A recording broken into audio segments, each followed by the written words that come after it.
What's up, people? One Up Punch here. So I came across this game called Devil Spire. I picked up for about $10 on Steam. That's the full asking price of the game, and it's not early access. It's just a $10 dungeon crawler that has different difficulties, different modes, different speeds, and pretty much different classes to go through. Like, I think it's anywhere between 1 to 25 levels or 1 to 99 levels. And you have your different classes here in the other window after you go through the main menu. You could add your age, your weight, your height. You could name your character. Then you have the different strengths, intelligence, vitality, and agility stats. And then, of course, the classes underneath it. You'll have the Deserter, the Blasphemer, which has like a tonfa. Then you'll have the Raider, which has a bow. The Madman with a two-handed weapon. It could be any of them, any random two-handed weapon. Excommunicate, which is essentially a priest that was, exiled. The Scoundrel that lets you throw stuff, and Deprived, which has nothing but a ring and some stuff to scrap. But essentially, this game is a dungeon crawler to where you start off the game in like a camp, and they have 4 different types of tents. They have these places, or rather, these tents are stores, and they could be magic, they could be armor, they could be different weapons. Depending on how much gold you have, like I have 50, I can go and buy one spell, and that's about it. After that, I have to go into the spire itself, and that's when the game actually starts. In this game, the way that it works is that you're going through these different dungeons, you're picking up random things, opening up chests, getting items, and killing anything that's in your way. And I played other games kind of like it, Mortal Sin, Lunacid, or just name a few, but Devil Spire is more of a slow type of dungeon crawler than like Lunacid or Mortal Sin, which is like pretty fast, and then you just have the one skill that does the different hits or different actions of your weapon that you're using. Like, I know the Berserker is like a whirlwind attack in Mortal Sin. Let's not forget the kicking and the stabbing animation in that game too, but I think it goes based off of the weapon. In this game, it's just slashing, stabbing, whatever the weapon actually does, and then, of course, throwing daggers and shooting flintlock pistols. They do have musket rifles as well, and when you do use those different types of guns, they don't really go in a straight line. It's a musket ball, so it's going to drop really hard. That being said, if you do shoot something with it and it hits, it's going to do a shit ton of damage. For example, when I picked up I think it was Iron Musket, it did 52 damage, and it like two-shot some of the harder enemies. There are different enemies in the game too, as well as traps that you might hit. And these traps will do different things, from blinding you, paralyzation. Cramping allows you not to attack anything, but you could run. And last but not least, I'd say panic is the other annoying one, because when you start panicking with your character, you can't move, you can't interact, you can't shoot. It's doing all the things for you without you messing around with anything. So if you shoot your gun, kick a bunch, use a bunch of spells without you being able to control your character.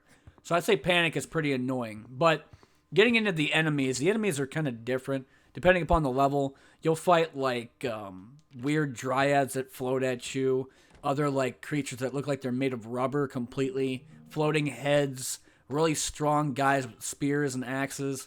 And then, of course, you have crafting in this game too. The way that you craft is you go and put an item inside the combination, or where it says combine, and then you put something else on top of it, so you drag and drop. And you could see it tell you what you're going to make with it, like glass shards and fool's gold. I think that makes a whetstone, or the moonstone. And the moonstone allows you to take an item and decrease its weight by a specific amount, so it's easier to use, and you won't have too much of an issue when you're trying to run around and shoot things or hit things with a big sword and axe. Another thing about the enemies is that if you see them flashing in different colors, that means they're elites, and they're going to do more damage and probably something more like harmful to you than just normal guys. The other thing in this game is that you will come across, after maybe 4 or 5 different floors, you'll be fighting these big guys that are bosses. And after you defeat these guys, whether it be a giant stone monster, a slime, a baby inside of a cold ice mountain, it's really different and random whichever you get inside those bosses, because it's not always the same every time you play it. But they give you 3 orbs: blue, yellow, and red. And red can be a stats change for like vitality, intelligence, agility. Then you have yellow, which is gold. that gives you a specific amount.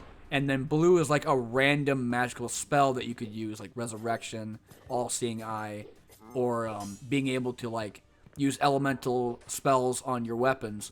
Really depends upon whatever you get from the specific boss. Like, it could be random completely, just like the random boss that you encounter when you get up to the boss room to fight him. Because like I said, you get 3 orbs to choose from. You get blue, yellow, and red, as well as a level up, which heals you completely. And then you can go to your stats to change it, like strength, agility, intelligence, vitality, whichever one that would help out in whatever build you're trying to do.